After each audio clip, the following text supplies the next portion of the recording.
Hello everyone. In the previous lectures we have learnt about glycolysis, that is the breaking down of glucose into carbon dioxide and water. And we have also learned that glycolysis basically is an oxidative procedure. Glycolysis is an oxidative procedure whereby glucose gets oxidized completely into carbon dioxide and water.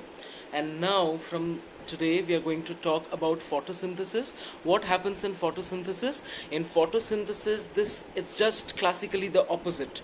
That is, in photosynthesis, the carbon dioxide, carbon dioxide, it's an oxide of carbon. Okay, so it's an oxidized form. So this carbon dioxide gets gradually reduced. The carbon dioxide gradually gets reduced into glucose. Okay, so while respiration is an oxidative procedure, this photosynthesis, that basically is a reduction procedure. It's a reduction process whereby the carbon dioxide which occurs naturally in the environment, it gets reduced into glucose or any other 6 carbon or 3 carbon or 4 carbon or 7 carbon compounds. We'll talk about that later. Now what is important for you to understand is that in photosynthesis, it basically has two phases. I repeat, this photosynthesis basically has two phases. The first phase is the light dependent phase, which requires light. Okay, and the second phase is known as the dark phase. Although it is known as the dark phase, that does not mean that it occurs in absence of light. What it simply means is that the dark phase does not require light. So photosynthesis basically has two phases. One is the light phase, the light reaction phase, and another one is the dark phase. The light phase requires light and the dark phase does not require light. That is the basic difference. Now what happens in these two phases? See, in the light phase, what basically happens is the plant synthesizes ATP and NADPH. I repeat, the plant synthesizes ATP and NADPH. In presence of light, the plant synthesizes ATP and NADPH. So one is the energy source, that is ATP, and the second is the hydrogen source, that is the reductant, which is NADPH. So the plant has to prepare both of these in the light phase. Okay, and in the dark phase, this ATP and NADPH are used to actually reduce carbon dioxide into the glucose moiety or any other carbohydrate. I hope this is understood. So there are two phases, the light phase and the dark phase. In the light phase, there is the preparation of ATP and NADPH, and in the dark phase, there is the reduction of carbon dioxide with the help of ATP and NADPH into carbohydrates. I suppose this is clear to you. And now what I also want to say is that, see, in presence of light, ATP is produced. ATP will be produced from what? ATP is going to be produced from ADP. That means there is a phosphorylation of ADP. I repeat, there is a phosphorylation of ADP into ATP. Okay, and since there is a phosphorylation, and this phosphorylation basically occurs in the presence of light, I repeat, there is a phosphorylation which occurs, and this phosphorylation basically occurs in the presence of light. It is known as photophosphorylation. I repeat, it is known as photophosphorylation. So in presence of light, ADP gets converted into ATP. Okay, now we have already learned in the previous lectures that there are the first type of phosphorylation that we had learned was substrate level phosphorylation. I suppose you all remember we had first learned the substrate level phosphorylation. What happens in the substrate level phosphorylation? The phosphate group is transferred from the substrate to the ADP. The substrate has an extra phosphate group which is now transferred to the ADP. Okay, and that is substrate level phosphorylation. That is a phosphorylation which is on the virtue of the phosphate group that is present on the substrate. Okay, we have already learned this in glycolysis, and then later on we have also learned another type of phosphorylation, that is oxidative phosphorylation. What happens in oxidative phosphorylation? We have also learned this, that in oxidative phosphorylation, basically what happens is NADH and FADH2, these are high energy molecules. FADH2 and FADH2 and NADH, these are high energy molecules. So they transfer their electrons with the help of the electron transport chain to whom? To oxygen. So this NADH and the electrons of NADH and the electrons of FADH2, they are being passed to oxygen. And while the electrons get passed to oxygen, we have also learned there is a pumping of protons, and when these protons try to come back through the concentration gradient that is being created, that leads to the production of ATP. So there is a production of ATP. Why? Because the electrons are transferred to oxygen. So oxygen is important over here, and this type of phosphorylation is known as oxidative phosphorylation. Why is it known as oxidative phosphorylation? We have already learned that because the electrons are passing to oxygen. Oxygen is the terminal electron acceptor. So the electrons of NADH and FADH2, they are passing to oxygen, and it is on the virtue of the passage of the electrons to oxygen that the protons are being pumped out, and there is a proton gradient that's being created. And because of this proton gradient, what happens is these protons try to come back towards the inside, and while they're trying to come back, that leads to the production of ATP. This is the second type of phosphorylation. So the first one was substrate level phosphorylation. The substrate has extra phosphate group. We have learned this in the reaction where 1,3-bisphosphoglycerate is being transformed into 3-phosphoglycerate, and this 1-phosphate is being transferred to ADP, which finally leads to the production of ATP. And we have also learned it in the conversion of phosphoenol pyruvate into pyruvate. So these were the two reactions where we had learnt about the substrate level phosphorylation.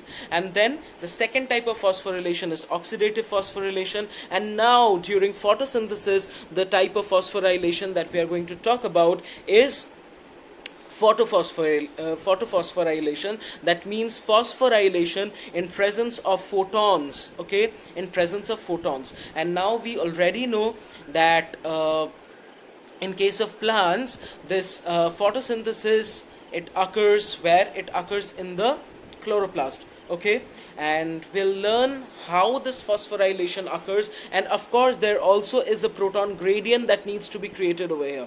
Just the way there was a proton gradient that was being created in or during the...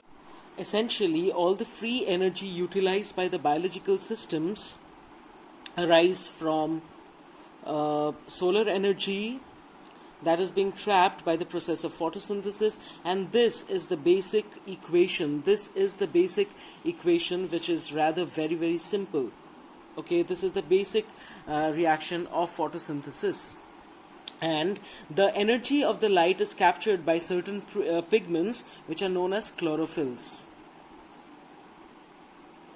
These are the pigments which are located where? These are located in the chloroplasts. Now this captured energy excites certain electrons to higher energies, and in essence the light, the light energy is used for the production of reduction potentials.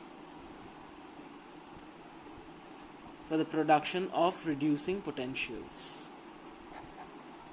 Okay, and the excited electrons, and who are these reducing potentials? The excited electrons are used for the production of NADPH, which I have already mentioned, and also ATP in a series of reactions which are known as the light reaction. I have already said about the light reaction. Okay, and why is it known as light reaction? Because it requires light. And after that, what happens is that the ATP and the NADPH formed in the light reaction are used for the reduction of carbon dioxide into, and it is converted into 3-phosphoglycerate by a series of reactions which are known as the Calvin cycle or the dark phase. Okay, so in the light phase, ATP and NADPH is produced, and this ATP and NADH is utilized in the Calvin cycle, that is the dark reaction, for the production of 3-phosphoglycerate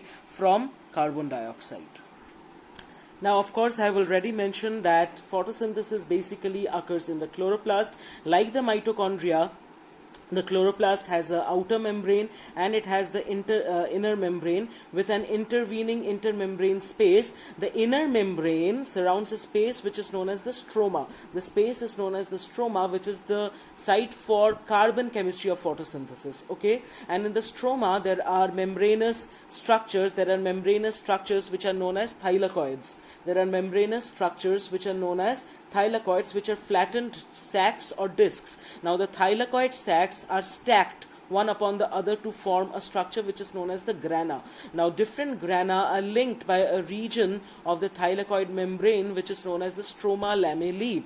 The thylakoid membranes separate the thylakoid space. This position, the interior position, is known as the thylakoid space from the stroma space, and thus the chloroplast basically have three different membranes. They have three different membranes. One is the outer membrane, then is the inner membrane, and then you have this thylakoid membrane. And there are three spaces. Okay, the intermembrane space, the stroma, and the thylakoid space. Okay, in developing chloroplast, thylakoids are believed to arise from the infoldings of the inner membrane, and so they are analogous to the mitochondrial cristae. Now, the principle of ATP synthesis in chloroplast, it is nearly identical with that of mitochondria. The ATP formation, of course, it is being driven by a proton motive force in both photophosphorylation and oxidative phosphorylation. Okay, at various stages in this procedure, of course, there is an electron transport chain which is occurring here also. We'll talk about how this electron transport chain occurs in a later lecture in the next class. But for now, what you need to know is that over here also, in this thylakoid membrane, what happens is, see, this is the stroma. This is the thylakoid membrane, and here you have the thylakoid space. So there is an electron transport chain which is occurring in the thylakoid membrane also. And when this electron transport chain is occurring in the thylakoid membrane, what basically happens is that from the stroma, the protons are pumped inside the thylakoid space. Please try to remember, in case of oxidative phosphorylation, protons were transported outside in the intermembrane space, and then they were trying to come back. But here it's quite the opposite. That is, the electrons from the stroma are being transported to the thylakoid space. In oxidative phosphorylation, electrons from inside were moving towards the outside, and in photosynthesis, what basically happens is the electrons from the outside, from the stroma region, they are traveling to the thylakoid space. I suppose this is understood. Okay, so while there is this electron transport which is occurring, what happens is that the protons are being pumped inside. The thylakoid space becomes markedly acidic with the pH which approaches around approximately 4. The light-induced transmembrane proton gradient is around 3.5 pH units. Okay. And now, since the protons have been pumped inside, what happens is that there is an excess of protons. Now, these protons, they try to go back. They try to go back to the stroma, and while they are trying to go back to the stroma, what basically happens is that from ADP and PI, ATP is produced. And this procedure, of course, it occurs in presence of light. Of course, it occurs in presence of photons. And since it occurs in presence of photons, it is known as photophosphorylation. Phosphorylation over here, and this is the in presence of photons, and hence photophosphorylation. So, and of course for that you need a proton motive force. A proton motive force, it is generally a sum of two components, a charge gradient and a chemical gradient. In chloroplast, however, the entire proton gradient, it arises from the pH gradient. Since the protons are being pumped inside, the inside becomes very, very acidic, and there is a difference of around 3.5 pH units, which I have already said. Okay. And since there is this proton gradient, the protons again try to go back to the stroma, and while they're trying to go back to the stroma, ATP is produced from ADP and PI. And while the electrons are passing like this, of course, NADP plus is also converted into NADPH. We will talk about this entire procedure and how this happens, and how there are certain reaction centers, and how chlorophyll is entirely involved in the procedure. We will talk about that in the next lecture.